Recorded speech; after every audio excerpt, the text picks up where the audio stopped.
मैं doctor CL महावर BA third की छात्राओं को कबीर के काव्य क्षेत्र की जो विशेषताएं हैं उसे बताने जा रहा हूँ, ध्यान से सुनिए।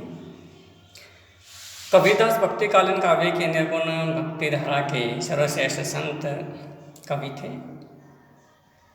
इनका जो काव्य क्षेत्र था वो बहुत ही व्यापक क्षेत्र था। उन्होंने भारतीय संस्कृति के प्रत्येक पहलू को देखा और प्रत्येक पहलू के बारे में उन्होंने लिखा और उन्होंने वह चीज़ लिखी जो उनके जीवन में उन्होंने उसको साक्षी के रूप में देखा, परखा और जो महसूस किया वो साक्षी के रूप में उन्होंने लिखा। इसलिए हम कह सकते हैं कि कबीरदास जो काव्य है उसी कवि की विशेषताएं बड़ी महत्वपूर्ण हैं और जो उनका क्षेत्र है छोटा मोटा क्षेत्र नहीं है बल्कि बहुत व्यापक क्षेत्र है, बहुत विशाल क्षेत्र है। तो कबीरदास के जो काव्य हैं उसके भाव पक्ष की कुछ विशेषताएं हैं बताने जा रहा हूँ, ध्यान से सुनिए। उनके भाव पक्ष की जो विशेषताएं हैं उनमें सबसे प्रमुख आता है पहले गुरु का महत्व। कबीरदास ने कहा है कि गुरु गोविंदो करे का अकेला गोपाय, बलिहारी गुरु आपने गोविंदियो बताए। कबीरदास ने गुरु का जो स्थान है भगवान से भी बड़ा बताया, क्योंकि गुरु नहीं होता तो ईश्वर के दर्शन नहीं हो पाते। अतः भगवान से भी बड़ा अगर कोई है तो वह गुरु है, क्योंकि गुरु के बताए हुए रास्ते से, गुरु के दिखाए हुए पथ पर प्रदर्शन से वह अपने मंजिल को प्राप्त करता है। इसलिए गुरु का महत्वपूर्ण स्थान होता है और गुरु के बिना कुछ भी नहीं है। इसलिए गुरु का एक अच्छा गुरु का होना बहुत आवश्यक है जीवन में, और उस अच्छे गुरु के माध्यम से ही शिष्य अपने जीवन को उज्जवल बना सकता है। नंबर 2, प्रेमानुभूति। प्रेम की जब बात करता है तो मानव मात्र से प्रेम की बात करता है कबीरदास, जीव मात्र से प्रेम की बात करता है।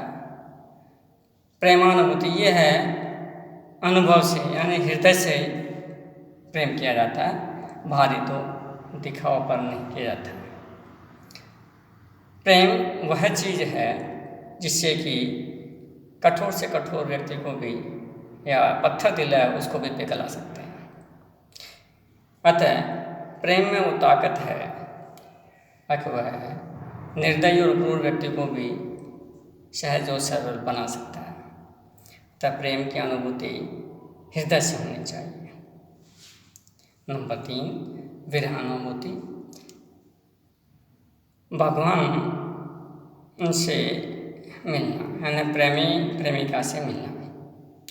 जैसे उससे मिलते हैं तो उसका दुख दूर हो जाता है, लेकिन जैसे ये बिछुड़ते हैं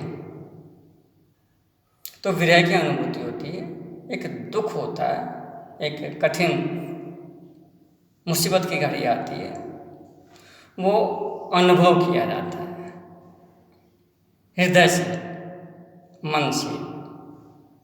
हृदय में एक दुख, गहरा दुख होता है। किससे मिलने के लिए? अपने ईश्वर से, अपने आत्मा से, परमात्मा के साथ में जो मिलन है उससे दूर होते हैं तो बड़ा दुख होता है। तो उस विरहानुभूति को दूर करने के लिए हमें एक दुख की अनुभूति होती है, तो वो विरह है, बड़ा कठिन और दुर्गम मार्ग होता है। इससे सीख लेनी चाहिए ताकि हमें जो दुख होता है उसको भी, संकट की घड़ी में भी उसका भी मुकाबला करना चाहिए। नंबर 4, संसार की नश्वरता। कहते हैं कि संसार क्षण मात्र है, पल का भी भरोसा नहीं है। इसलिए इस संसार में कभी भी किसी चीज़ का गुरूर या घमंड नहीं करना चाहिए, क्योंकि संसार है, नश्वर है, नष्ट होता है।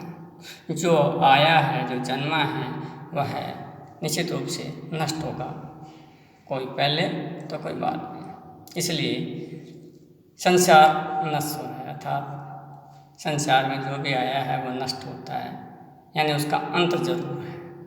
इसलिए कभी भी किसी भी व्यक्ति को किसी भी चीज़ का गुरूर या घमंड नहीं होना चाहिए। नंबर 5, ईश्वर मिलन। जैसे कि आत्मा का परमात्मा के साथ में मिलन, वो इसे ईश्वर मिलन कहते हैं या ब्रह्मानंद कहते हैं, जो आनंद की प्राप्ति होती है। क्योंकि आनंद की प्राप्ति जब होती है जब व्यक्ति को अपनी मनचाही वस्तु मिल जाती है, मनचाही जगह जो मिल जाती है, उसे विरहान वहाँ पर नष्ट हो जाती है और वहाँ पर उसका आत्मा का परमात्मा के साथ में मिलन हो जाता है। जो आत्मा का परमात्मा के साथ जो मिलन होता है वही ईश्वर तत्व है, वही मिलन है। नंबर 6, मोक्ष प्राप्ति। संसार में जो जीव है यहाँ पर आया, अच्छे बुरे कर्म करता है, तो कहते हैं कि अच्छे कर्म करना चाहिए, इससे कि संसार रूपी सागर से मोक्ष की प्राप्ति हो जाएगी। यानी इसे बार बार यहाँ पर वापस जन्म लेना नहीं पड़ेगा, क्योंकि जैसे कर्म करता है उसको उसके कर्मों के अनुसार उसे फल मिलता है और उसे उसके योनि मिलती है। अतः हमें अच्छा कर्म करना चाहिए जिससे कि मोक्ष की प्राप्ति हो जाए, बार बार से जीवन मरण के प्रपंच से छुटकारा मिले। समन्वयवाद। कबीरदास जी कहते हैं कि समन्वय होना चाहिए, चाहे किसी भी रूप में हो, आत्मा का परमात्मा के साथ में, प्रेम का, विरह का, गुरु का, समाज का, संस्कृति का, जाति का, वर्ग का, आपस में मिल कर के रहना, सबका एक समन्वित रूप होना चाहिए, वही आगे बढ़ता है, वही कारगर सिद्ध होता है। नंबर 8, आडंबरों का विरोध। यानी जो बाहरी दिखावा है, ढोंग है, जो थोती चीज़ें हैं, उन सब का कबीरदास कड़ा विरोध करता है, चाहे किसी जाति का हो, किसी धर्म का हो। जो भी पाखंड है, जो भी बुरी चीज़ है, उसका वो बड़ा विरोध करते हैं, क्योंकि इन बाह्य आडंबरों से व्यक्ति की मोक्ष की प्राप्ति नहीं होती है, ईश्वर की प्राप्ति नहीं होती है, बल्कि सच्चे मन से जो ईश्वर की भक्ति करता है, ईश्वर को याद करता है, उसकी निश्चित रूप से मुक्ति होती है, मोक्ष की प्राप्ति होती है। बाहर दिखावा, छापा, तिलक, ये वाली चीज़ें हैं, इन सब का विरोध करता है, चाहे वो अजान देता हो, चाहे वो है जब छाप दल करता हो। तो इस प्रकार से हिंदू मुस्लिम सभी समाज में, सभी धर्मों में जो बुराइयाँ थी, उन भाई आडंबरों का उन्होंने कड़ा विरोध किया। इस प्रकार से कबीरदास के जो काव्य था, उस काव्य के अंदर सभी क्षेत्रों में व्यापक रूप से उसकी विशेषताएं मिलती हैं। धन्यवाद।